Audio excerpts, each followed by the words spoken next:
Hello everyone, greetings from doctor Rashmi's homeopathy. Friends, आज की इस वीडियो में हम बात करने वाले हैं लूपस की। लूपस एक क्रोनिक इन्फ्लामेटरी डिसऑर्डर है जो आपके शरीर के अलग अलग बॉडी पार्ट्स को अफेक्ट कर सकती है, जैसे आपकी स्किन, आपके लंग्स, आपका हार्ट, आपकी किडनीज, आपके जॉइंट्स। बहुत सारे बॉडी पार्ट्स को अफेक्ट कर सकती है। बहुत ही साधारण से दिखने वाले इसके लक्षण होते हैं, लेकिन ये बीमारी बहुत ही ज़्यादा खतरनाक होती है। तो आज की इस वीडियो में हम पूरी डिटेल में बात करेंगे कि लूपस के होने का कारण क्या है, कितनी तरह के लूपस होते हैं, इसके सिम्टम्स क्या होते हैं, इसका डायग्नोसिस कैसे किया जा सकता है, मैनेजमेंट क्या होता है और होम्योपैथिक ट्रीटमेंट क्या होता है।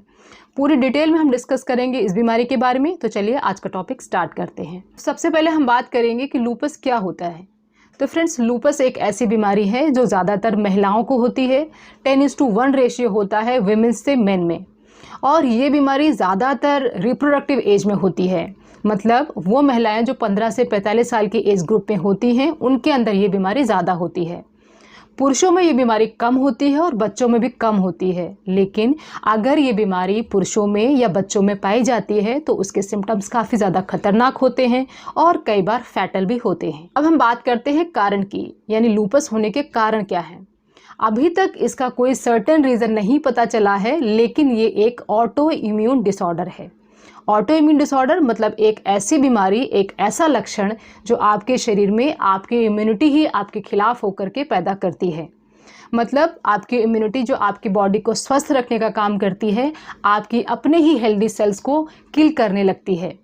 तो ये जो बीमारी होती है, कई बार इन्वायरमेंटल फैक्टर्स देखे जाते हैं, जेनेटिक फैक्टर्स जिसको हम बोलते हैं, और कई बार अगर हम फीमेल्स की बात करें तो फीमेल्स के अंदर जो फीमेल हार्मोन होता है उसको भी रिस्पॉन्सिबल माना जाता है, क्योंकि फीमेल्स के अंदर यह रिप्रोडक्टिव एज में ही होता है। मतलब 15 से 45 साल में होता है। इसका मतलब है कि फीमेल हार्मोन रिस्पॉन्सिबल है। और दूसरा इंपॉर्टेंट रीज़न है क्योंकि महिलाओं में ही ये बीमारी ज़्यादा होती है, तो इसीलिए भी ये हाइपोथेसिस दिया गया है कि ये फीमेल हार्मोन भी रिस्पॉन्सिबल है।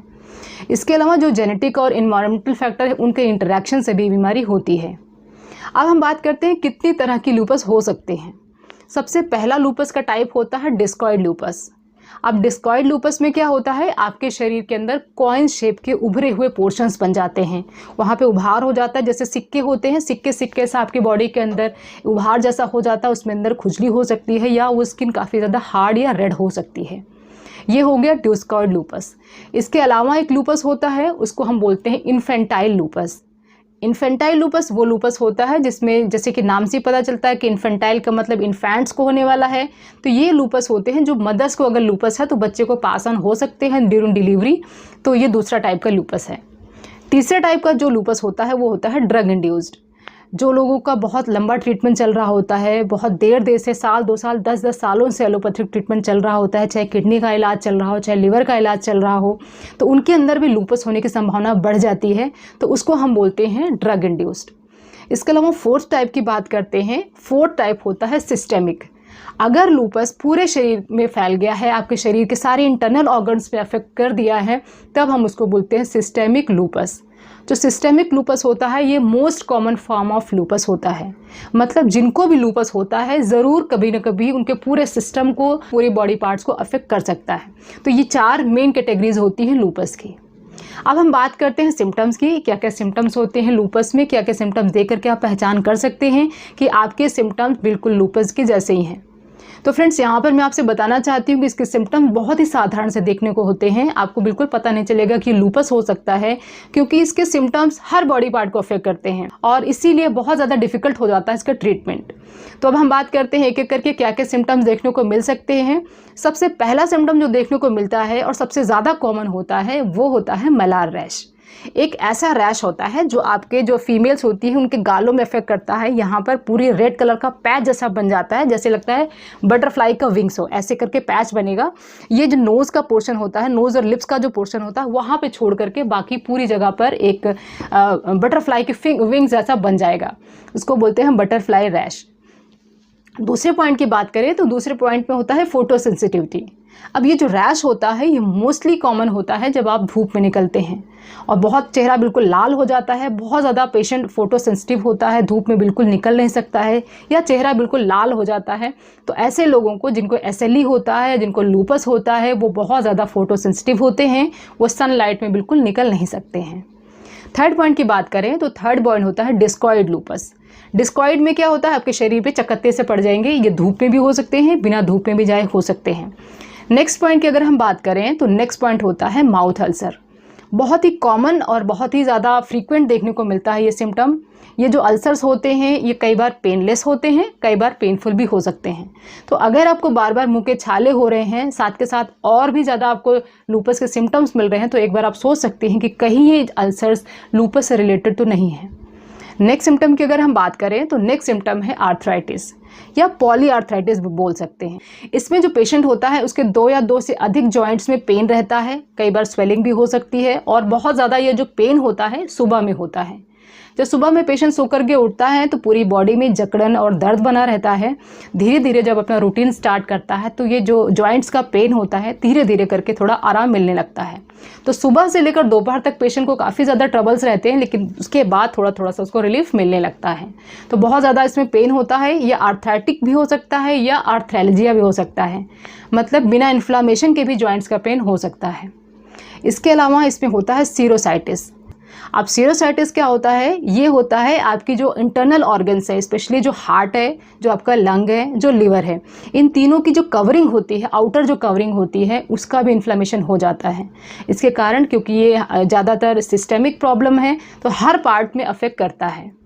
इसके अलावा इसमें अगर हीमोटोलॉजिकल सिम्टम्स की बात करें, ब्लड में क्या चेंजेस आएंगे, तो इसके अंदर आपके RBCs भी कम हो जाएंगे, आपके WBCs भी कम हो जाएंगे, आपके लिम्फोसाइट्स भी कम हो जाएंगे। तो हर तरह से ये जो प्रॉब्लम होती है इसमें हर तरह के सेल्स में कमी आती है। न्यूरोलॉजिकल सिम्टम्स की अगर बात करें तो SLE के पेशेंट्स को फिट्स भी आ सकते हैं, दौरे भी पड़ सकते हैं, या बहुत एबनॉर्मल उसकी ब्रेन की एक्टिविटी या माइंड की एक्टिविटी हो सकती है। इसके अलावा इसमें हेयर लॉस भी होता है। SLE के पेशेंट्स में टिपिकल हेयर लॉस होता है, और वो जो हेयर लॉस होता है वो दोबारा नहीं आता उस जगह पे हेयर, ये भी प्रॉब्लम देखने को मिलती है। इसके अलावा अगर हम बात करें इम्यूनोलॉजिकल सिम्टम्स की कि क्या क्या इम्यूनोलॉजिकल सिम्टम्स में आएगा, तो इसके अंदर anti DNA antibody, anti phospholipid antibody, ये सारे के सारे पॉजिटिव हो जाएंगे। तो अगर इसके अलावा एक बहुत ही ज़्यादा जो डायग्नोस्टिक सिम्टम होता है उसमें होता है ANA एंटीबॉडीज़ पॉजिटिव होती हैं। ANA एंटीबॉडीज़ मतलब एंटी न्यूक्लियर एंटीबॉडीज़ अब पॉजिटिव हो जाती हैं। ये क्या करती हैं, ये एंटीबॉडीज़ क्या करती हैं, अगर ये पॉजिटिव है आपकी बॉडी में, इसका मतलब है कि आपको क्लॉटिंग होने का चांसेस ज़्यादा हो जाता है। तो ब्लड क्लॉटिंग को बढ़ा सकती हैं ये एंटी न्यूक्लियर एंटीबॉडीज़। इसके अलावा फीमेल्स के अंदर एक बहुत ही इंपॉर्टेंट सिम्टम देखने को मिलता है, वो है मिसकैरेज। अगर SLE की जो पेशेंट होते हैं उनको प्रेगनेंसी होती है तो प्रेगनेंसी तो फाइन होती है, लेकिन कई बार वो हाई रिस्क प्रेगनेंसी हो सकती है, और क्योंकि उसमें क्लॉटिंग का ज़्यादा चांसेस होता है तो मिसकैरेज भी हो सकता है। इसके अलावा फ्रेंड्स किडनी पर भी इसका असर होता है। इसमें बहुत ज़्यादा प्रोटीन यूरिया होता है। प्रोटीन यूरिया अगर 7.5 ग्राम% से ऊपर होता है तब ये बहुत हाई रिस्क माना जाता है, और उसमें कई बार किडनी फेलियर का भी चांसेस होता है। अब हम बात करते हैं डायग्नोसिस कैसे होता है। तो जितने भी पॉइंट्स हमने अभी डिस्कस किए सिम्टम्स के, अगर इसमें से 4 या 5 पॉइंट्स पॉजिटिव हैं तब आप सोच सकते हैं कि आपको SLE हो सकता है, और आगे की फर्दर आपको इन्वेस्टिगेशंस करानी चाहिए। क्या क्या इन्वेस्टिगेशंस करा सकते हैं, तो सबसे इंपॉर्टेंट है इसमें एंटी न्यूक्लियर एंटीबॉडीज का टेस्ट होता है, वो करा सकते हैं। CBC करा सकते हैं सारे ब्लड लेवल जानने के लिए कि किसके क्या लेवल्स है, WBC RBC चेक करने के लिए। सीरम क्रेटिनिन करा सकते हैं जो किडनी का फंक्शन है उसको चेक करने के लिए। तो ये इंपॉर्टेंट टेस्ट है जो आप करा सकते हैं। इसके अलावा हम बात करते हैं मैनेजमेंट की, कैसे इसका मैनेजमेंट किया जा सकता है। तो फ्रेंड्स जो लूपस होता है एक ऑटोइम्यून डिसऑर्डर होता है, तो इसमें हम कुछ चीज़ें हैं जो टिपिकल अपनी लाइफस्टाइल भी चेंज कर सकते हैं और उनके सिम्टम्स को काफ़ी बेटर वे में डील कर सकते हैं। सबसे पहली चीज़ जो हम कर सकते हैं वो है स्ट्रेस को अवॉइड करना, क्योंकि स्ट्रेस से ये प्रॉब्लम्स और बढ़ती हैं। स्ट्रेस को अवॉइड करना है, साथ में अपनी जो लाइफस्टाइल है उसको बेटर करनी है। समय पे उठना, समय पे खाना, समय पे सोना और फिक्स्ड अपना रूटीन रखना है, बहुत अच्छा रहता है, बहुत हेल्पफुल रहता है। खाने में क्या अवॉइड करना है वो है गार्लिक। गार्लिक के अंदर एलिसिन और थियोसल्फिनेट नाम के 2 कंपाउंड्स होते हैं जिनको अवॉइड करना चाहिए, वो आपकी प्रॉब्लम को एग्रावेट कर सकते हैं। इसके अलावा जो आपको लेना चाहिए वो है vitamin A, vitamin B, vitamin D और ई। इनके सप्लीमेंट्स भी आप ले सकते हैं, इससे आपके सारे सिम्टम्स में कुछ ना कुछ आपको रिलीफ ज़रूर मिलेगा। इसके अलावा आपको मेडिटेशन करनी है। फ्रेंड्स जितनी भी प्रॉब्लम्स ऑटो इम्यून डिसऑर्डर्स की होती हैं उसमें मेडिटेशन बहुत ज़्यादा हेल्प करता है, आप ज़रूर करें। बहुत जल्दी आपको रिजल्ट्स नहीं मिलेंगे, लेकिन आपको 15 दिन 20 दिन के बाद इसके रिजल्ट्स मिलने स्टार्ट हो जाएंगे। तो फ्रेंड्स बात करते हैं इसके ट्रीटमेंट की। तो फ्रेंड्स अगर आप गूगल करके चेक करेंगे या विकिपीडिया पे भी चेक करेंगे तो आपको पता चलेगा कि जो SLE होता है इसका कोई क्योर नहीं है। वो इसलिए है क्योंकि जितने भी ऑटोइम्यून डिसऑर्डर्स होते हैं उनका ट्रीटमेंट बहुत ज़्यादा मुश्किल होता है। होम्योपैथी में क्यों पॉसिबल है इसका ट्रीटमेंट? वो इसलिए क्योंकि होम्योपैथी में हम सारे सिम्टम्स को कंसिडर करते हैं, बॉडी के एक एक सिम्टम के बारे में पूछते हैं, पेशेंट से सारी डिटेल्स हासिल करते हैं। और ये बीमारी भी सारे बॉडी पार्ट्स को अफेक्ट करती है, तो सारे सिम्टम्स को लेकर के हम जो मेडिसिन डिसाइड करते हैं वो होती है कॉन्स्टिट्यूशनल मेडिसिन। बहुत सारे डॉक्टर्स या बहुत सारे ऑनलाइन जो सेलर्स होते हैं वो आपको एक पेटेंट मेडिसिन भी दे सकते हैं, जैसे कि SLE गॉन, SLE स्टॉप। इन तरह की मेडिसिन को आप बिल्कुल अवॉइड करिए, बिल्कुल भी इफेक्टिव नहीं होती हैं। सिर्फ वही एक मेडिसिन जो आपके सारे सिम्टम्स के ऊपर जाएगी वही आपको फ़ायदा दे सकती है, या वही आपको SLE के सिम्टम्स को मैनेज करने में हेल्प कर सकती है। अब हम बात करते हैं कुछ इंपॉर्टेंट होम्योपैथिक मेडिसिन जो मोस्टली प्रिस्क्राइब की जाती हैं। जैसे कि पहली मेडिसिन है बेसिलियम 200। बेसिलियम को हम मोस्टली SLE के केसेस में देते हैं, जो कि काफ़ी अच्छे रिजल्ट्स लेके आती है। दूसरी मेडिसिन है रेडियम ब्रोम, इसको भी हम देते हैं अगर सन से बहुत ज़्यादा सेंसिटिविटी है, बोन से बहुत ज़्यादा पेन रहता है, बहुत ज़्यादा लेथार्जी रहती है, उन केसेस में हम देते हैं। इसके अलावा आर्सेनिक एल्बम एक मेडिसिन है जो कि हम देते हैं अगर पेशेंट बहुत ज़्यादा बेचैन रहता है, रेस्टलेस रहता है, बिल्कुल शरीर में जान नहीं है लेकिन दिमाग हमेशा चलता रहता है, ऐसे पेशेंट्स को हम आर्सेनिक एल्बम देते हैं। अगर जॉइंट पेन बहुत ज़्यादा रहते हैं, सुबह सोकर के उठते हैं और बहुत ज़्यादा दर्द रहता है शरीर में और धीरे धीरे करके दर्द में आराम मिलता है जैसे जैसे रूटीन स्टार्ट होता है, उस केसेस में हम रेस्टॉक्स देते हैं। एलुमिना हम देते हैं अगर आपके मुंह में छाले हो गए हैं और छाले बिल्कुल पेनलेस हो गए या पेनफुल भी हैं, उन केसेस में हम एलुमिना देते हैं। कुछ इंपॉर्टेंट ये मेडिसिन हैं, जैसे एक और मेडिसिन मैं मिस कर रही थी वो है नेट्रीम्यूर। नेट्रीम्यूर हम हर उस केस में देते हैं जिसमें बहुत ज़्यादा फोटो सेंसिटिविटी रहती है, मतलब सन से बहुत ज़्यादा एग्रेवेशन रहती है। ये कुछ इंपॉर्टेंट मेडिसिन हैं जो फ्रीक्वेंटली प्रिस्क्राइब की जाती हैं SLE के केसेस में, लेकिन आपके लिए कौन सी मेडिसिन है ये डिपेंड करता है कि आपके क्या सिम्टम्स है, आपको क्या प्रॉब्लम आ रही है, आपकी कौन सी कॉन्स्टिट्यूशनल मेडिसिन है, इसके लिए आपकी पूरी डिटेल्स जाननी बहुत ज़रूरी है। अब हम कुछ इंपॉर्टेंट क्वेश्चंस ले लेते हैं जो कि बहुत ज़्यादा SLE के बारे में पूछे जाते हैं। सबसे पहला क्वेश्चन है कि क्या SLE फैटल होती है?